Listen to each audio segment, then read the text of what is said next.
शादीशुदा लोगों के लिए एक बड़ी सीख आज की कहानी का टाइटल है। तो चलिए शुरू करते हैं। पति ने पत्नी को किसी बात पर 3 थप्पड़ जड़ दिए। पत्नी ने इसके जवाब में अपना सैंडल पति की तरफ फेंका। सैंडल का एक सिरा पति के सिर को छूता हुआ निकल गया। मामला रफा दफा हो भी जाता, लेकिन पति ने इसे अपनी तौहीन समझी। रिश्तेदारों ने मामला और ज़्यादा पेचीदा बना दिया, जैसे कि बना देते हैं। न सिर्फ पेचीदा बल्कि संगीन। सब रिश्तेदारों ने इसे खानदान की नाक कटना कहा। यह भी कहा कि पति को सैंडल मारने वाली औरत न वफादार होती है, ना पतिव्रता होती है। तो जो कहानियाँ होती हैं वो हमारी असल ज़िंदगी के इर्द गिर्द ही होती हैं। तो जैसा कि आपने देखा, अभी तक औरत को गलत ठहराया जा रहा था। इसे घर में रखना अपने शरीर में मियादी बुखार पालते रहने जैसा है, ऐसा बताया गया। तो कुछ रिश्तेदारों ने यह भी पश्चाताप जाहिर किया कि ऐसी औरतों को भ्रूण में ही समाप्त कर देना चाहिए, मतलब पैदा होने से पहले ही। बुरी बातें चक्रवृद्धि ब्याज की तरह बढ़ती हैं, सो दोनों तरफ खूब आरोप उछाले गए। ऐसा लगता था जैसे दोनों पक्षों के लोग आरोपों का वॉलीबॉल खेल रहे हों।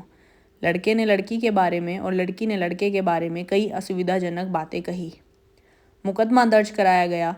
पति ने पत्नी की चरित्रहीनता का, तो पत्नी ने दहेज उत्पीड़न का मामला दर्ज कराया। अगर आपको कहानी सुनने में मज़ा आ रहा हो तो अभी इस चैनल को सब्सक्राइब कर लो अगली वीडियोस देखने के लिए।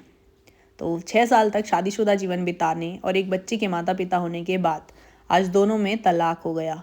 पति पत्नी के हाथ में तलाक के कागजों की प्रति थी। दोनों चुप थे, दोनों शांत थे, दोनों निर्विकार। तो अभी सुनते रहिए। मुकदमा 2 साल तक चला था। जो 2 साल से पत्नी अलग रह रही थी और पति अलग। मुकदमे की सुनवाई पर दोनों को आना होता था। दोनों एक दूसरे को देखते ही जल उठते थे। दोनों गुस्से में तपने लगते। दोनों में बदले की भावना का आवेश होने लगता था। दोनों के साथ रिश्तेदार होते थे जिनकी हमदर्दियों में जरा जरा विस्फोटक पदार्थ भी छुपा होता था। तो ये कहानी हम आपको आज सुना रहे हैं अपनी जुबानी। तो चलिए आगे देखते हैं फिर क्या हुआ। लेकिन कुछ महीने पहले जब पति पत्नी कोर्ट में दाखिल होते तो एक दूसरे को देखकर मुंह फेर लेते, जैसे जानबूझकर एक दूसरे की उपेक्षा कर रहे हों। वकील और रिश्तेदार दोनों के साथ होते। दोनों को अच्छा खासा सबक सिखाया जाता कि उन्हें क्या कहना है, और दोनों वही करते और वही कहते। कई बार दोनों के वक्तव्य बदलने लगते। वो फिर संभल जाते। अंत में वही हुआ जो सब चाहते थे, यानी तलाक। सुनने में तो ये कहानी है, पर असल ज़िंदगी से हूबहू मैच करती है। अगर ऐसा लगता है आपको तो आप भी अपने कमेंट जाहिर कर सकते हैं कमेंट सेक्शन में। तो चले आगे बढ़ते हैं। पहले रिश्तेदारों की फौज साथ होती थी, आज थोड़े से रिश्तेदार साथ थे। दोनों तरफ के रिश्तेदार खुश थे। वकील खुश थे, माता पिता भी खुश थे। तलाकशुदा पत्नी चुप थी और पति खामोश था। यह महज इत्तेफाक ही था कि दोनों पक्षों के रिश्तेदार एक ही टी स्टॉल पर बैठे, कोल्ड ड्रिंक्स लिया। यह भी महज इत्तेफाक ही था कि तलाकशुदा पति पत्नी एक ही मेज के आमने सामने जा बैठे। लकड़ी की बेंच और वो दोनों। कॉन्ग्रेचुलेशंस, आप जो चाहते थे वही हुआ, स्त्री ने कहा। तुम्हें भी बधाई, तुमने भी तो तलाक देकर जीत हासिल की, पुरुष बोला। कहानी सुनने में काफ़ी ज़्यादा रोमांचक है और इसी रोमांचक स्पीड के साथ हम आगे बढ़ेंगे। बट उससे पहले आप इस चैनल को सब्सक्राइब कर दें, क्योंकि आपको आने वाली कहानियाँ भी तो सुननी हैं। तो चलिए आगे बढ़ते हैं। तलाक क्या जीत का प्रतीक होता है, स्त्री ने पूछा। तुम बताओ, पुरुष के पूछने पर स्त्री ने जवाब नहीं दिया। वह चुपचाप बैठी रही, फिर बोली, तुमने मुझे चरित्रहीन कहा था। अच्छा हुआ अब तुम्हारा चरित्रहीन स्त्री से पीछा छूटा। वो मेरी गलती थी, मुझे ऐसा नहीं करना चाहिए था, पुरुष बोला। मैंने बहुत मानसिक तनाव झेला है। स्त्री की आवाज़ सपाट थी, न दुख न गुस्सा। जानता हूँ पुरुष इसी हथियार से स्त्री पर वार करता है, जो स्त्री के मन और आत्मा को लहूलुहान कर देता है। तुम बहुत अच्छी हो, मुझे तुम्हारे बारे में ऐसी गंदी बातें नहीं करनी चाहिए थी। मुझे बेहद अफसोस है, पुरुष ने कहा। पर क्या बाद में अफसोस करना सही है, ये आप मुझे बताइए। क्या गुस्सा इतना ज़्यादा हावी हो जाना चाहिए, ये आप मुझे बताइए। स्त्री चुप रही। उसने एक बार पुरुष को देखा।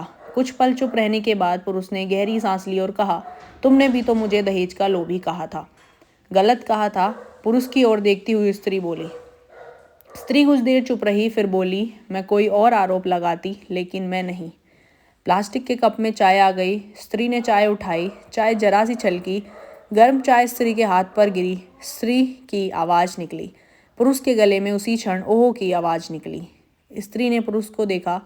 पुरुष स्त्री को देखे जा रहा था, मतलब दोनों एक दूसरे को देख रहे थे। तुम्हारा कमर दर्द कैसा है, पति पूछ पड़ा। क्योंकि ये सब ज़बरदस्ती कराया गया था, वो प्रेम आज भी जिंदा था।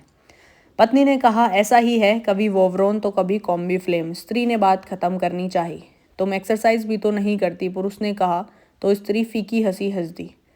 तुम्हारे अस्थमा की क्या कंडीशन है, फिर अटैक तो नहीं पड़े, स्त्री ने पूछा। तो चलिए कहानी में अब आगे बढ़ते हैं।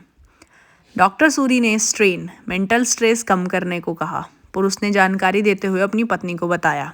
पत्नी ने अपने पति को देखा, देखती रही एकटक, जैसे पति के चेहरे पर छपे तनाव को वो पढ़ रही हो। इन्हेलर तो लेते रहते हो ना? पत्नी ने पति के चेहरे से नजरें हटाई और पूछा। पति ने बोला, हाँ लेता रहता हूँ। आज लाना याद नहीं रहा, पति ने कहा। तभी आज तुम्हारी सांस उखड़ी उखड़ी सी है, पत्नी ने हमदर्द लहजे में कहा। हाँ, कुछ इस वजह से और कुछ, पति कहते कहते रुक गया। कहानी में आगे बढ़ने से पहले आप हमारे इस चैनल को सब्सक्राइब जरूर कर लें ताकि आने वाली वीडियोस की नोटिफिकेशन आपको मिल जाए।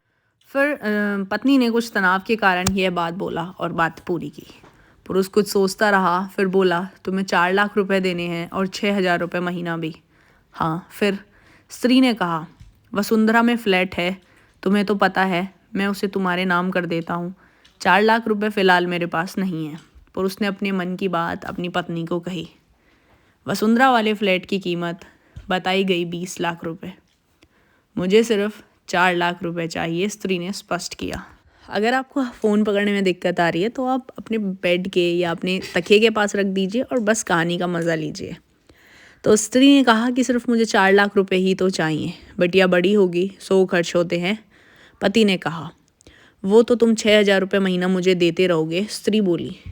हाँ ज़रूर दूंगा, पति ने उत्तर दिया। 4 लाख अगर तुम्हारे पास नहीं है तो मुझे मत देना, ये बात पत्नी ने कही। उसके स्वर में पुराने संबंधों की गर्द थी।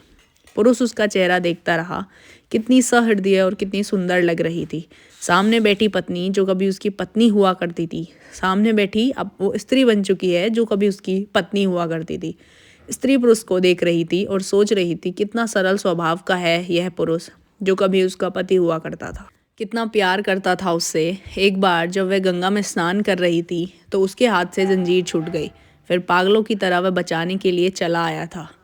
उसको खुद तैरना नहीं आता था, लाट साहब को और मुझे बचाने की कोशिश कर रहा था। कितना अच्छा है, मैं ही खोट निकालती रही। पुरुष एकटक स्त्री को देख रहा था और सोच रहा था, कितना ध्यान रखती थी। स्टीम के लिए पानी उबालकर जग में डाल देती थी, उसके लिए हमेशा इन्हेलर खरीद कर लाती। सेरेटाइड ऑक्यूहेलर बहुत महंगा था, पर हर महीने कंजूसी करती, पैसे बचाती और ऑक्यूहेलर खरीद लाती। दूसरों की बीमारी की कौन परवाह करता है, ये करती थी परवाह, कभी जाहिर भी नहीं होने देती थी। कितनी संवेदना थी इसमें। वो इन सब बातों को सोच रहा था और फिर सोचता है कि मैं अपनी मर्दानगी के नशे में रहा, काश जो मैं इसके जज्बे को समझ पाता। दोनों चुप थे, बेहद चुप, दुनिया भर की आवाज़ों से मुक्त होकर खामोश। दोनों भीगी आंखों से एक दूसरे को देखते रहे। मुझे एक बात कहनी है, पुरुष की आवाज़ में झिझक थी। कहो, स्त्री ने सजल आंखों से उसे देखा। डरता हूँ, पुरुष ने कहा। डरो मत, हो सकता है तुम्हारी बातें मेरे मन की बातें हों, ये बात उसकी पत्नी ने कही। तुम बहुत याद आती रही, पुरुष बोला।